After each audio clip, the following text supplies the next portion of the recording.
The interview that we're about to watch is from Daniel Sheehan.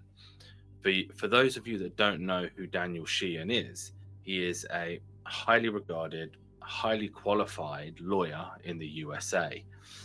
He's actually the lawyer for Luis Elizondo, and provides him with guidance and support and protection under the Whistleblower Protection Act in the USA.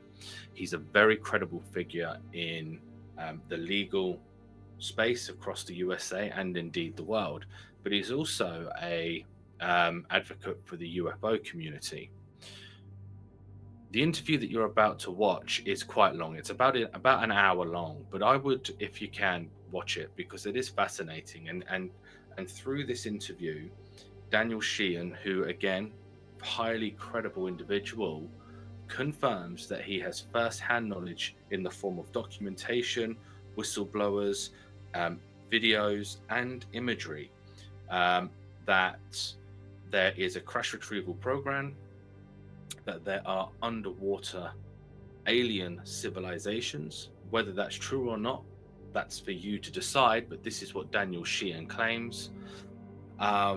He claims that the UFOs that many people witness around the world are in some way connected with the Vatican and Catholic Church. He claims that there is, and confirms rather, that there is a crash retrieval program that we've in recent times had many whistleblowers also confirm.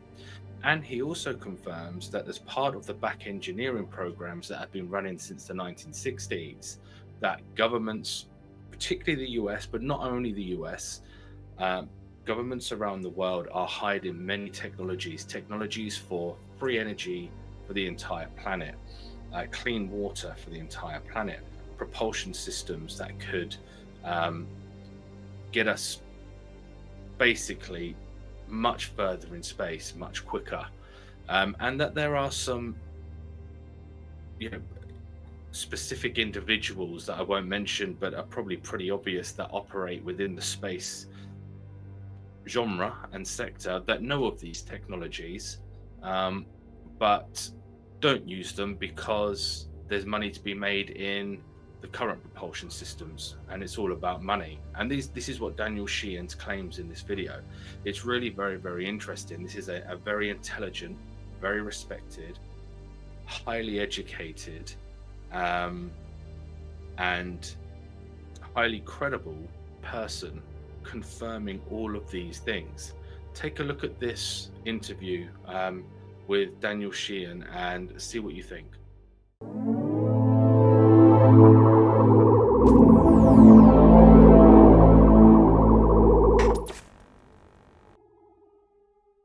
It was in that office that I was contacted by the Congressional Research Service, Science and Technology Division, back in about April of 1977. I had been working with the U.S. Catholic Conference of Bishops in formulating the positions in opposition to first-strike nuclear weapons, the development of first-strike nuclear weapons at that time. And when I had established contact with a number of different organizations around the country, one of the groups that I had met with was the National Academy of Science. And one of the people in the National Academy of Science had a conversation with the director of the Library of Congress and as a result of that, the director contacted me, and Marcia Smith, in April of 1977, and asked to have lunch with me. I went over and met with her, and she informed me that the newly elected President of the United States, President Jimmy Carter, upon taking office in January of 1977, had, on the second day in office, on January 22nd of 1977, had a meeting with the then director of the Central Intelligence Agency, George Bush, Sr. And in that meeting, George Bush had actually asked the president to keep him on as the director of Central Intelligence Republican Nixon Ford administration to be the director of Central Intelligence. That which had been established by J. Edgar Hoover. J. Edgar Hoover had, as you may recall, been kept on as the director of the FBI under Republican and Democratic administration. Mr. George Bush wanted to establish that type of a regime and to maintain their position of power as the director of the Central Intelligence Agency and the director of Central Intelligence, period, DCI of the United States. During that meeting, President Carter had refused his request. In fact, George Bush had promised the president that if the president would keep him on as the director of Central Intelligence, George Bush would promise never to run for elected office ever again in the history of the United States. Despite that tempting offer that was made to President Carter, he declined the invitation and followed up on that very special meeting, asking the Director of Central Intelligence to turn over to him all of the information that was in the possession of all of the intelligence agencies relating to the issue of extraterrestrial intelligence and the UFO phenomenon. As you could see recently, the video that was played here this morning, that the president had in fact seen a UFO a short time prior to his being elected, and had filed an official report signed by him reporting this UFO, and had made a number of comments during the course of his campaign indicating that it was his decision that he was going to obtain and reveal to the public the information about the UFO issue. So actually on the second day in office, he had the meeting with the Director of Central Intelligence, asked for the information, and it turns out that the Director of Central Intelligence refused to give it to him. Simply said that he wasn't going to give it to him, that if the president wanted this information, he was going to have to go through certain channels, that being that he would have to contact the Science and Technology Division of the United States Congress, House of Representatives, and ask to have a certain procedure undertaken pursuant to which that evidence could be declassified. Since I think the DCI had reason to suspect that this information was going to be made public.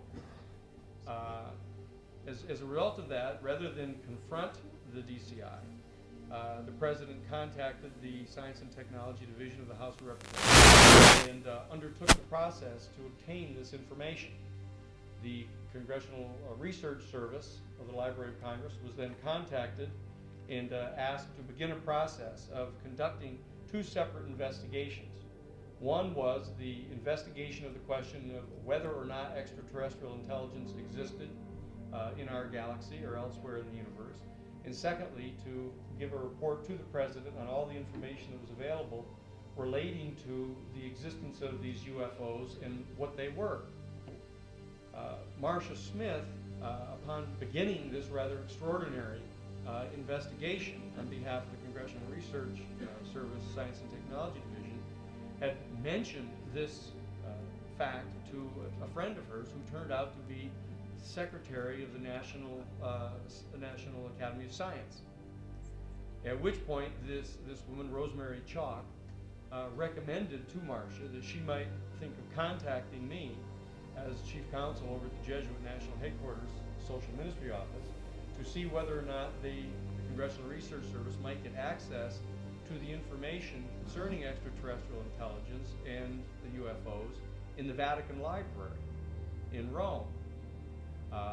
That was the request that she was submitting to me, and I agreed that I would attempt to do this. I went back to the National Headquarters staff and met with my superior, Father Bill Davis, from the Oregon province, who was the director of the National Office of Social Ministry, obtained his permission to undertake this effort. We prepared a formal letter from Jesuit National Headquarters, sent it to the director of the Vatican Library, who happened to be a Jesuit priest, making this formal request. We received a letter back shortly thereafter saying, no, you cannot have access to this portion of the Vatican Library. We were a bit amazed at that decline, and so we prepared a more thorough letter pointing out that the President of the United States wanted this information, that proper procedures were being followed, that the request had been submitted to the Congressional Committee of Science and Technology, that the Congressional Library was in fact seeking the information. We would take whatever steps were necessary to protect this information, that I, as General Counsel for the Jesuit office, would in fact come over personally to review this data and would respect whatever restrictions they placed on the information. We received an answer back saying, no, you cannot have access to this section of the library. Well, I had a meeting with Marcia Smith and informed her that unfortunately they were declining, much to our chagrin. And I thought that was going to be the end of it. And but within a couple weeks, I received a telephone call from Marcia Smith, and she asked me to come back over and see her to have lunch. We had lunch over at Bull Feathers, and we sat down, and she said, look, something has happened here. As we're proceeding with this investigation, it turns out that the Search for Extraterrestrial Intelligence project of the Jet Propulsion Laboratory in California has had its budget cut in half. And the scientists at SETI, respecting the Hatch Act, a piece of federal legislation which prohibits federal government employees from lobbying Congress, felt that they could not really try to lobby the congressman to get this money reinstated. And they had called Marcia Smith and asked her if she could get a hold of some civilians, some people that were non-government employees, and see if they were willing to meet with the key congressional representatives to have this money reinstated. I met with the headquarters staff, and I got their permission to do this. And I and a number of former astronauts and some others went around and met with the key members of Congress on this. And within a couple of weeks, it turns out that the full budget for SETI was re-established. And because of that, the top 50 scientists in the SETI program, JPL, contacted Marcia Smith and said that they were very, very happy about this. They would like to invite me to come to the SETI program to deliver a closed-door seminar to the top 50 scientists on the theological implications of the search for extraterrestrial intelligence. So I was quite pleased to do this, got permission from headquarters staff. They contacted Rome and got permission for me to do this. That I had, after receiving my degree from Harvard College in American Foreign Policy and International Law, in my law degree from Constitutional Law from Harvard Law School, I had returned to the Divinity School a number of years later to pursue my master's work and PhD work in Judeo-Christian social ethics, and had in fact developed some of the skills that would be necessary to deliver a talk of that nature to the SETI program.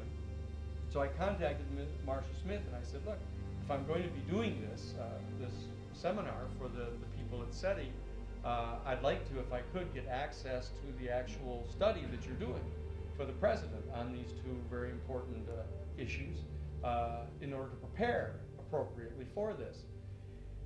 And she said, well, I guess I could make you a special research assistant to the Congressional Research Service, Science and Technology Division, to work on this study. And what particular information would you like to have? And I said, oh, I reflected for some time on that, maybe 2 seconds, I think. And I said, I would like to see the classified portions of Project Blue Book. And she said, well, that's specific enough. She said, I don't know whether they'll do that, but I'll write the letter and try to get that done. So she did. She went forward and wrote the letter to the appropriate areas of government. And lo and behold, a couple weeks later, she contacts me and says, much to her surprise, pleasantly, they've agreed to do this. So I was to go the following Saturday over to the Library of Congress, actually to the new building, the new Madison building that they had then, of the Library of Congress. There was actually, as I told Dr. Greer and others when we talked about this, there wasn't even anybody in the building at all. It was brand new. There wasn't a single person assigned to the building yet. And I went over there. I was supposed to bring my photo identification and everything, so I went over to the building on Saturday morning at 10 o'clock, and there was a guard there at the building from the Executive Protective Service, and I'd show all my identification, and he showed me into the building, and he was rather curious what I was doing there, actually, but he had my name down that I was supposed to be there, and so he comes into the building with me and kind of follows me down the hall and down into the basement, show me where I was supposed to go, and as I was kind of going on over toward, I could see these two guards at the end of the hall, and then I turned to this fellow and said, "Thank you, that's good. I know where I'm going now." And he looked kind of disappointed, like, he kind of wanted to figure out what this was that was going on here.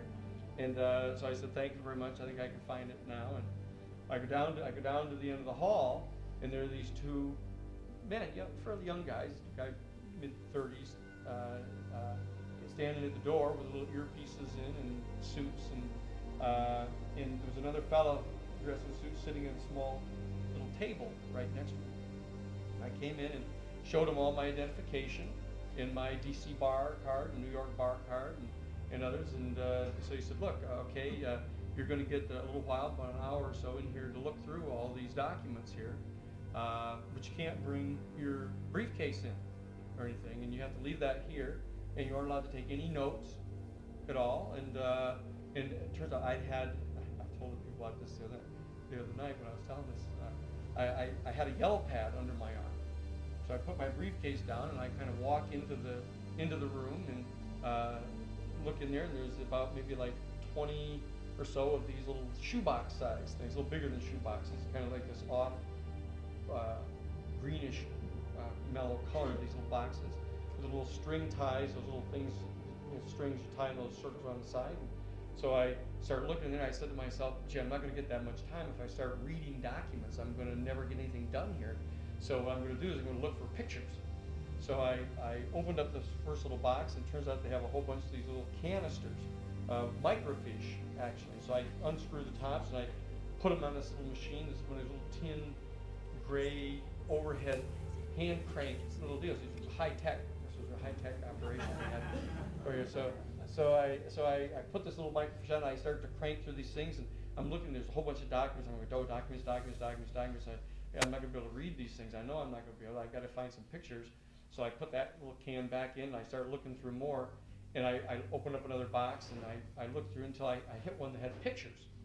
And all of a sudden I hit photographs. And I come upon this photograph. It was funny. I was telling Stephen this the other night too. I said this thing started happening when I saw this photograph. There wasn't any doubt about what it was. I mean, it was a real classic UFO, and it was on the ground. It hit, and it had plowed up a whole big furrow, like through this field of snow. There was snow on the ground. It plowed up this big furrow, and it was stuck in the side of this embankment. And I couldn't help but keep thinking it was like from the Betty and Barney Hill, the Interrupted Journey, that old one of the first ones that any of us have ever read about that stuff. And I remember when Barney Hill, when they saw the vehicle flying up over, when they were coming down from New Hampshire, and Betty Hill said to him, she said, "That doesn't look like an airplane. It's not acting like an airplane." And Barney said, "Well, what do you think it is? What do you think it is?" And he said later when he was under hypnosis, he'd put the binoculars up to see this thing when it came down to the field. And the doctor who had hypnotized him said to him, well, what was it? And Barney kept saying, "Oh, I knew what it was. Oh, I knew what it was." And the doctor said, "Well, what was it?" "Oh, I knew what it was. There wasn't any doubt about what that was." And that's what I kept saying to myself over and over. I looked at this picture and I went, "Shit." I said, "Yeah, I know what that is."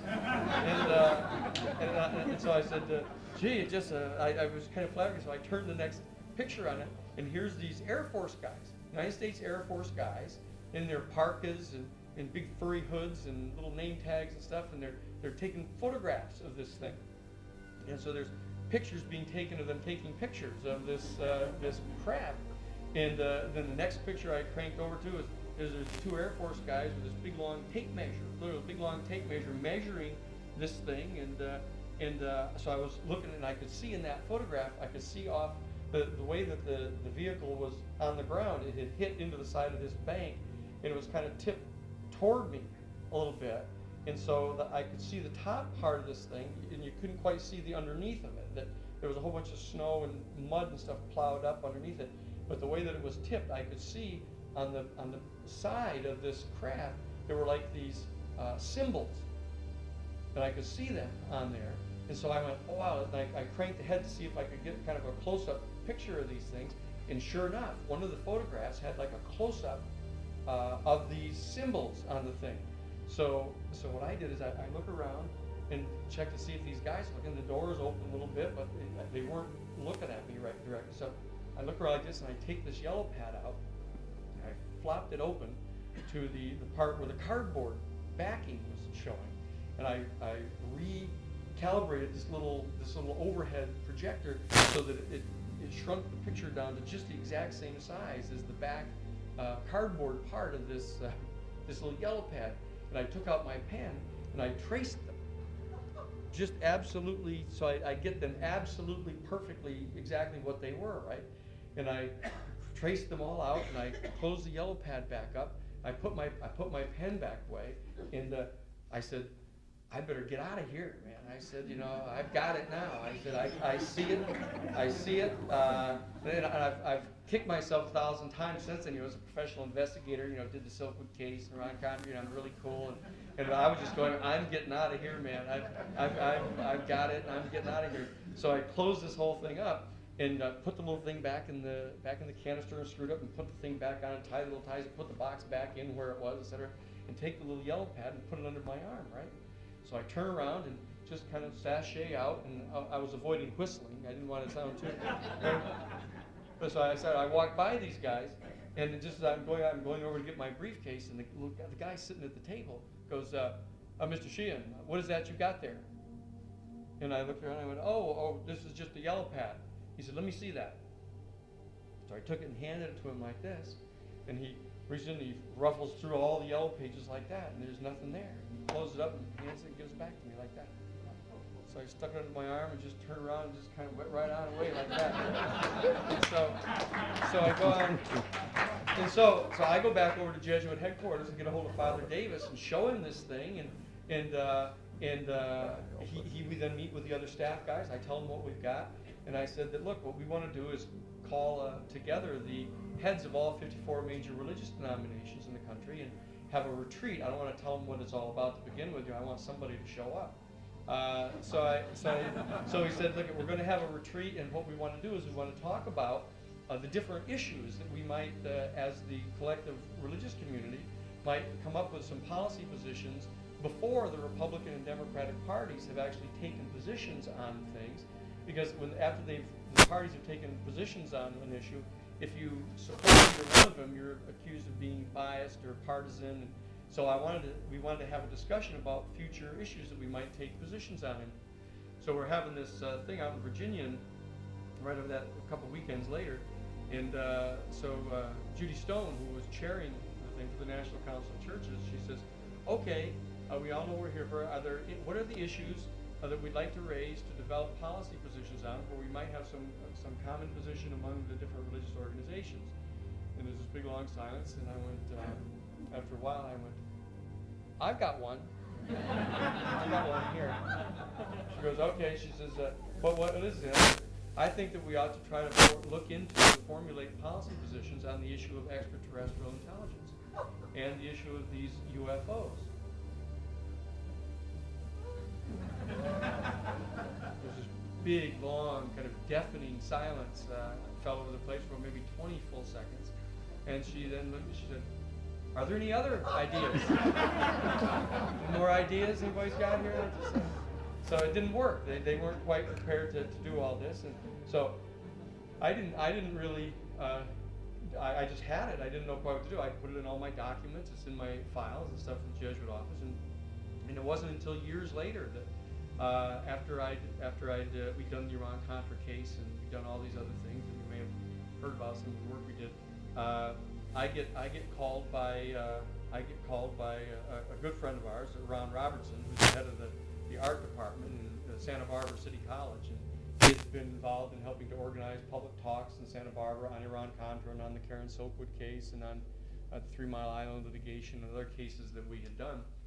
And he called me up and invited me over to dinner, and he said, Danny, would you come on over to dinner with Helen and me on this Friday night? And I said, sure. So I went over, and we got all through dinner, and we were having dessert. And he says to me, he says, look, Dan, he said, do you mind if I ask you a kind of personal question? I said, no, not if you don't mind me not answering. If I don't want to. And he said, no, sorry. He said, okay, what do you think about this issue of extraterrestrial intelligence in this UFO issue? And I said, well, I happen to think it's probably the most important single public policy issue in the entire history of the human family, which turned out to be the right answer that he was looking for. And he went, oh, good. He said, well, why is it you've never said anything about this publicly? I said, well, nobody asked me.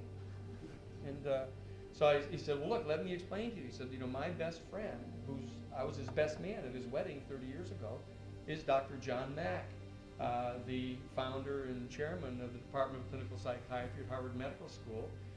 He's just written a book. And I said, oh, wow. I said, that's that book. I said, I just got a copy of it last week. I said, Michael Lindemann came running into my office in Santa Barbara, and he said, Danny, you got to look at this thing. It's not like most other UFO books. It's got a lot of whole different dimensions to the thing that he's talking about. So I had sat down and just read it that weekend. So I had just seen it, and so he said, look, strange thing has happened, that Dr. Mack, after writing this book, got called by the dean of the medical school and was asked to come in. And so he was all happy. He gets a signed copy for the dean to bring into the dean, and brings it in and gives it to the dean. And the dean says, well, there's a number of the people on the faculty that were kind of interested in this book and would kind of like to talk with you about this thing. And John said, John said, good, that's really good. I'd like to do that. He said, I'm finally getting a chance to talk with my colleagues about this important issue. And so they set up a time for him to come, and he went to the thing, and lo and behold, when he walks in, here's this kind of star chamber kind of assembled there. With on the committee was the general counsel for Harvard University and two blood oath enemies in the faculty that were on the committee as selected. And it turns out that chairing the committee is Dr. John Relman, who is the editor and publisher of the New England Journal of Medicine. And John had submitted a copy of a draft article to the New England Journal of Medicine about this interesting phenomenon, and they had sent it back to him. And when he sent another letter back to them saying, look, do I need to put more footnotes on this? What do I need to do here? And then the assistant editor came back personally with the proposed article in her hand and his letter in her hand to return them both to him, so there wouldn't be anything in the files about this, and had refused to do this. Well, it turned out that Dr. John Relman, he was editor and the publisher of that thing, and here he is chairing the committee with John. And so they proceeded to drag John over the coals for about a half an hour until he was totally flabbergasted. Long story, but he ends up contacting me through his best friend to be his legal counsel. So I ended up being legal counsel for Dr. John Mack in front of the Harvard Faculty Committee, representing him, and they ended up dismissing all of the inquiries against him, and he's been allowed to go forward. But so that's sort of the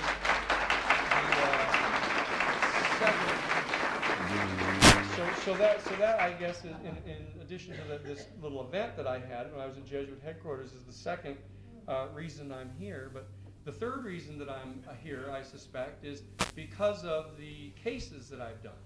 That I've been not just the general counsel, but the director of the investigations of several of these major cases, from the Pentagon Papers case to the Karen Silkwood case to the 3 Mile Island litigation that shut down the 3 Mile Island facility and stopped them from pumping the radioactive effluents in the water out into the Susquehanna River, which they were preparing to do. And we prosecuted the Ku Klux Klan and the American Nazi Party and the alcohol, tobacco, and fire in the Treasury down in North Carolina for the murders of 6 major civil rights workers down there. And we went on to represent the American Sanctuary Movement for the collective churches, and then went on to do the Iran-Contra case, as you know, that we're the first ones that testified in Congress about the existence of the off-the-shelf enterprise, the shadow government that was talked about at the beginning of your briefing document here, where Senator Daniel Inouye of Hawaii, who chaired the Senate Select Committee on Iran-Contra, talked about at the opening of those hearings that there exists a shadow government in our country that has its own Air Force and its own Navy and its own mode of fundraising, and feels that it's authorized to pursue its own ideas of the objective interests that they will pursue, contrary to those articulated by Congress and sometimes even by the President of the United States. And it was my privilege to direct the investigation and the civil prosecution of the off-the-shelf enterprise, and to reveal their existence to Congress in our sworn testimony in October of 1986. And we're the first ones to meet with the Special Prosecutor Lawrence Walsh to help direct their investigation, which resulted in the prosecutorial immunity being given to 18 men in exchange for the federal criminal indictments against 6 of the top major officials of the Reagan or the Bush administration. And I suspect that's a third reason that I've been asked to serve as counsel for the Disclosure Project, because I have some degree of knowledge about the existence of the off-the-shelf government, the shadow government, and their covert operations and how they conduct themselves. And in addition to doing those cases, I was involved in actually setting up the organization that was able to investigate, research, prosecute, and do the public education and grassroots organizing work around the need to disclose major concealed information to the American public. And so in addition to being just a potential litigation attorney, that I have a sense that I've been asked to come on to be counsel for the Disclosure Project, to serve as the potential counsel editor. That this is a potential confrontation with elements of the national security state that may require major combat. And there are certain types of lawyers that you want to have at your side in a situation of that nature. And we are hoping that will not be necessary. Dr. Greer has met with members of very important places in the national security establishment, and has openly offered to attempt to move on a cooperative basis into sharing this information with the American people in the world, and had up until recently simply told them that unless such cooperation was forthcoming, he might be compelled to seek other means of a more confrontational nature with the national security state. That time may well have arrived.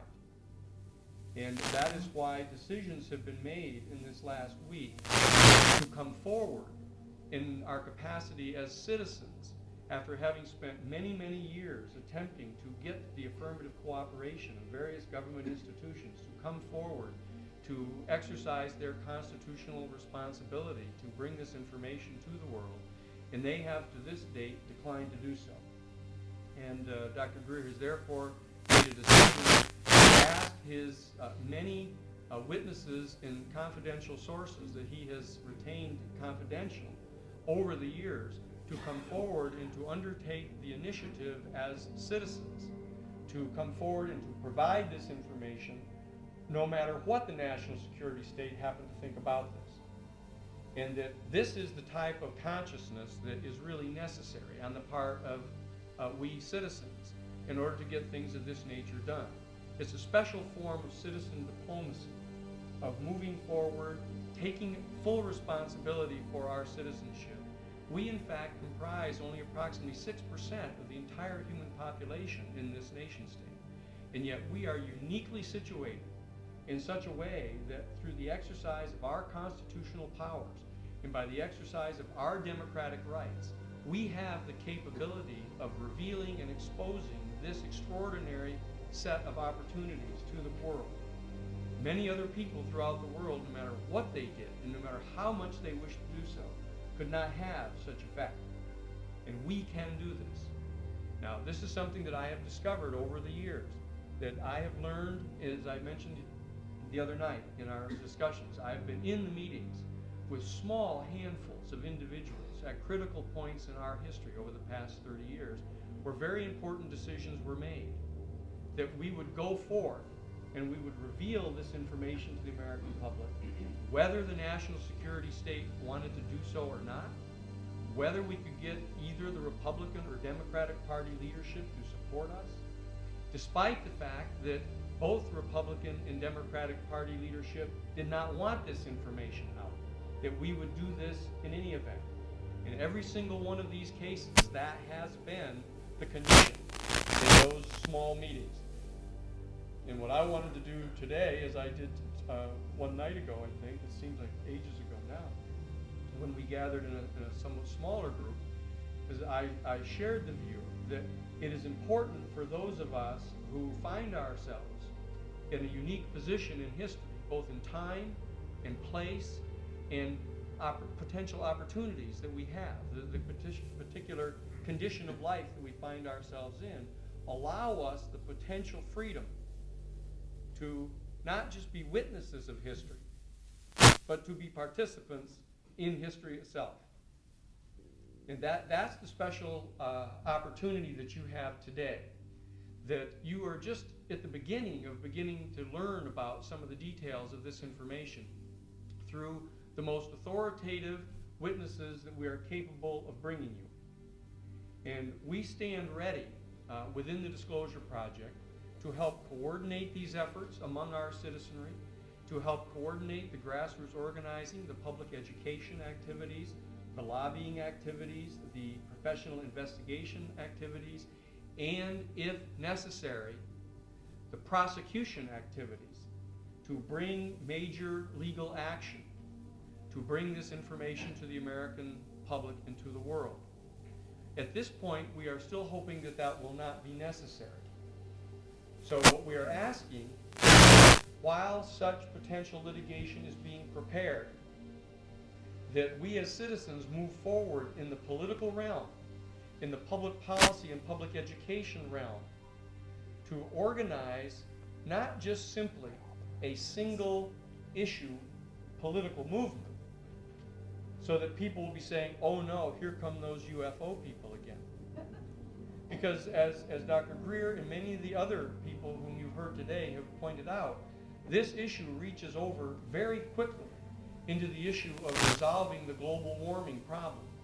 Because the technology that is at base in the discoveries that are being concealed hold the key to the solution of the global warming problem. I personally have been back and forth 3 separate times to the Philippines to meet with major officials in the Philippine Islands to try to organize a coalition among the Association of Island States of the United Nations to bring forth a Uniting for Peace resolution in the General Assembly of the United Nations to attempt to impose mandatory global greenhouse standard emission standards, and to impose those upon the top 21 emitting nations.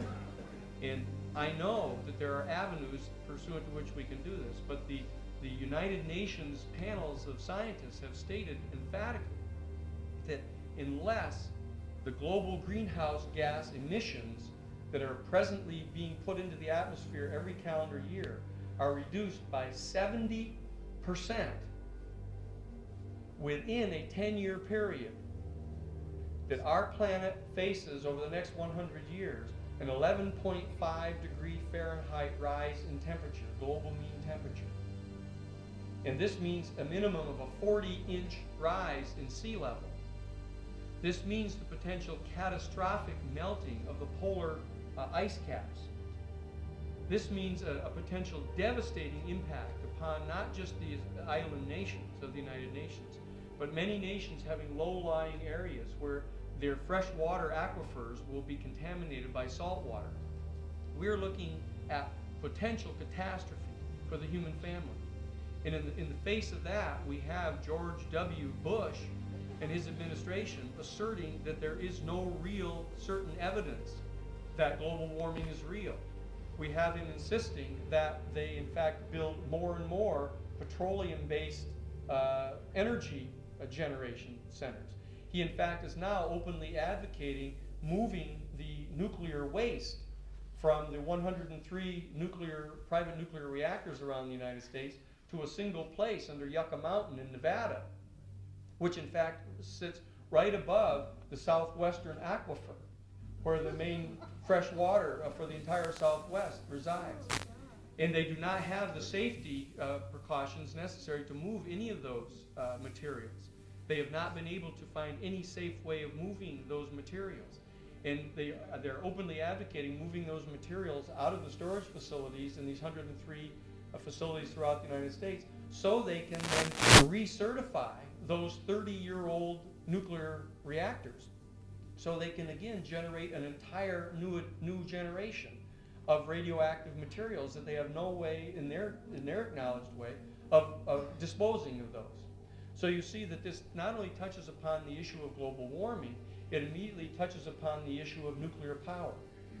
And you know, because of the information that we have of where the vehicles have been appearing around the nuclear sites, such as the Malmstrom missile sites, as you've heard during the last week, you've heard a number of high-level military officials who have direct first-hand knowledge of the veracity of those facts come before us for the first time and testify openly about that. So it deals with the issue of global warming, potential environmental catastrophe. It deals with the issue of nuclear weapons. It deals with the issues of nuclear power. It deals fundamentally with the issues of the maldistribution of the natural resources of our whole planet among our human family, such that as 6% of the population of the entire globe, we consume 52% of all of the non-renewable resources that are developed on this planet every single calendar year. And while 10 million people a year die of starvation on our planet and starvation-related diseases, we continue that type of lifestyle. This information that is being concealed from the American people and from the world, that has been discovered and been developed through the back engineering of these craft that have been down, the pictures of which I have personally seen in the files of the United States government, that this scientific knowledge that is available can in fact provide free energy to the people around our planet to stop these types of deaths, and to desalinate water and to irrigate the deserts of our world.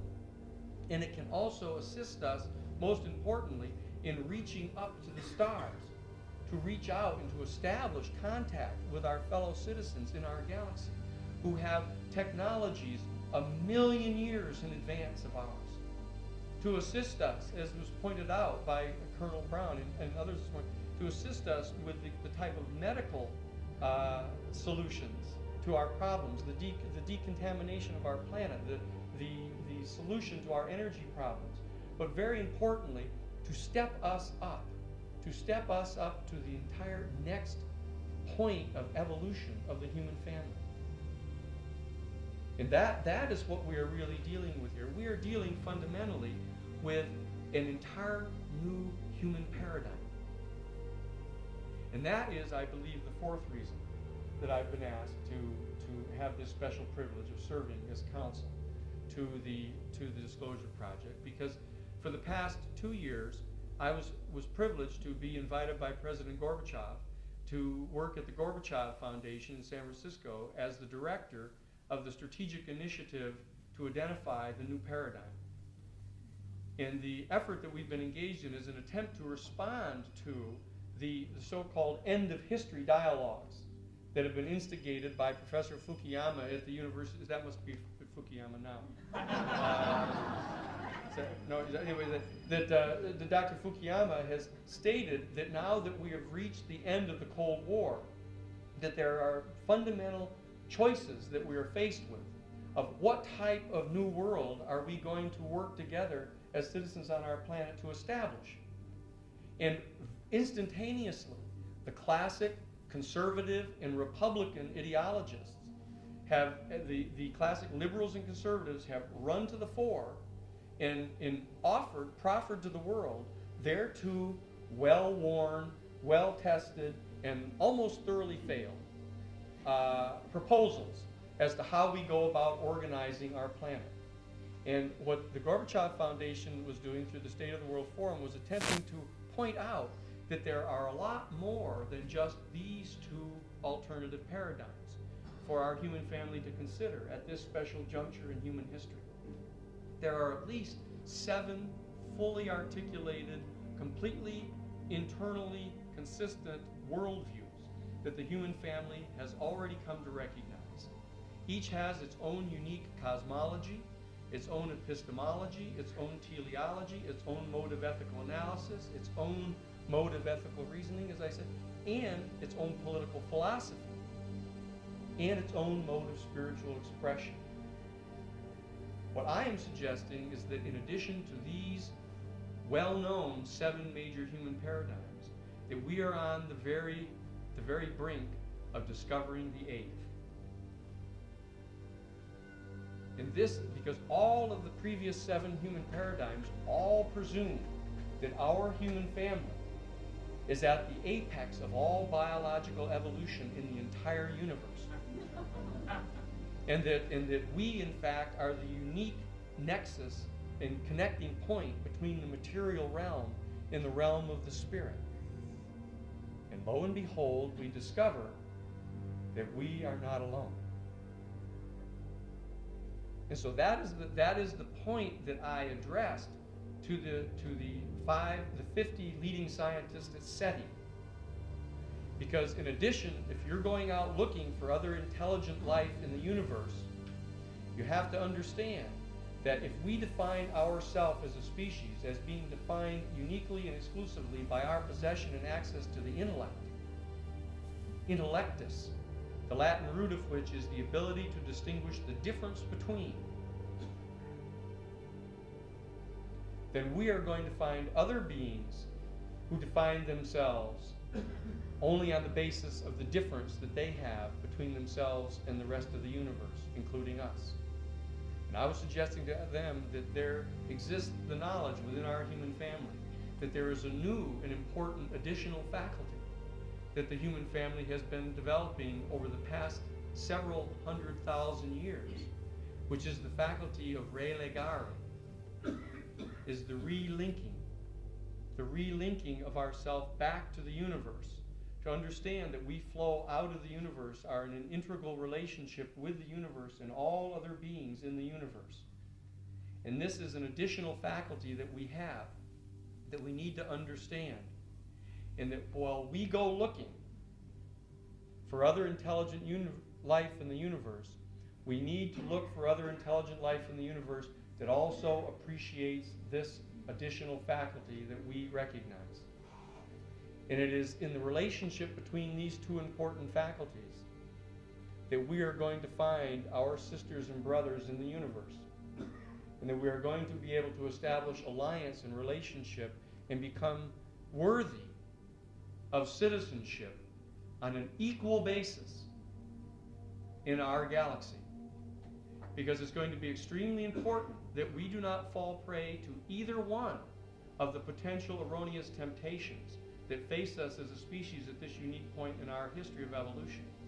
That we do not, when we encounter these beings, make the mistake that members of the national security state are in the process of potentially making now, of responding to them only out of fear and hostility, and believing that we have to arm ourselves, even to the point of back engineering their own technology, to make war upon these ultimate others. But at the same time, we do not need to fall prey to the equally tempting potential fallacy of believing that simply because they may be technologically advanced by millions of years from us, that somehow we are not equal to them in very special ways. So that we somehow fall prey to worshiping and falling into a position of submission in the face of these other people. We need to come to understand what it is about our human family that entitles us to full and equal participation as citizens in the galactic civilization. This is the task that falls to us. at this time in the history, the junction of all of human history. And that is ultimately the task that you've been called here today to begin. It is a more complex task than you might have thought. It is a more thoroughgoing task than you might have thought. It is indeed a much more potentially rewarding task than you may have ever believed. So I thank you for coming here today. I thank you for the opportunity of the privilege of serving as counsel to the Disclosure Project. And I ask you to join with us because we stand at the very brink of the next evolutionary step in the entire history of our human family.